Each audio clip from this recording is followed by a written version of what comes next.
ஏன் பல பெண்களுக்கு காசிப் பண்றது பிடிக்கும் தெரியுமா? அதோட சீக்ரெட் நான் சொல்றேன். இன்னொருத்தர மட்டம் தட்டி பேசும்போது, இல்ல அவங்கள நம்ம கூட கம்பேர் பண்ணும்போது, நமக்கு ஹையா கொஞ்சம் ஜாலியா ஒரு ஃபீல் ஆகும்.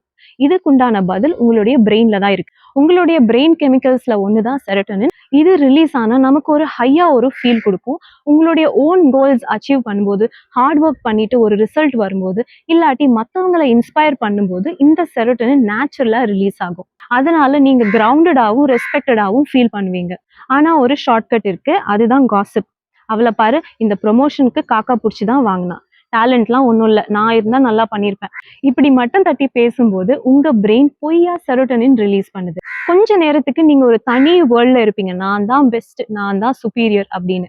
ஆனா உங்க பிரெயின் ரொம்ப ஸ்மார்ட். இது வெறும் ஷார்ட்கட் தான்னு அதுக்கு தெரியும். சோ இந்த கெமிக்கல சீக்கிரம் திரும்ப எடுத்துக்கும். அது திரும்ப எடுக்கும்போது நீங்க ஒரு டீப் லோ மூட்க்கு போயிடுவீங்க. ஃபெயிலியர் மாதிரி மறுபடியும் உணர ஆரம்பிச்சிருவீங்க. இந்த ஹை லோ சைக்கிள் டெய்லியும் நடந்தா, மந்த்ஸ் இப்படியே கடந்து போனா, வருஷமும் இப்படியே கடந்து போனா, ரியல் லைஃப்ல நீங்க ஒண்ணுமே அச்சீவ் பண்ணாம இருப்பீங்க. காசிப் உங்க குரோத்தையே காலி பண்ணிடும். நெக்ஸ்ட் டைம் காசிப் பண்ண டெம்டேஷன் வந்தா உங்களுக்கே சொல்லிக்கோங்க, இது வெறும் ஷார்ட்கட் ஹை.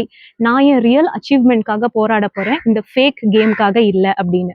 இதுதான் உணர்ச்சி தூய்மை. உணர்ச்சி தூய்மை பத்தி தெரிஞ்சுக்க என்ன ஃபாலோ பண்ணுங்க.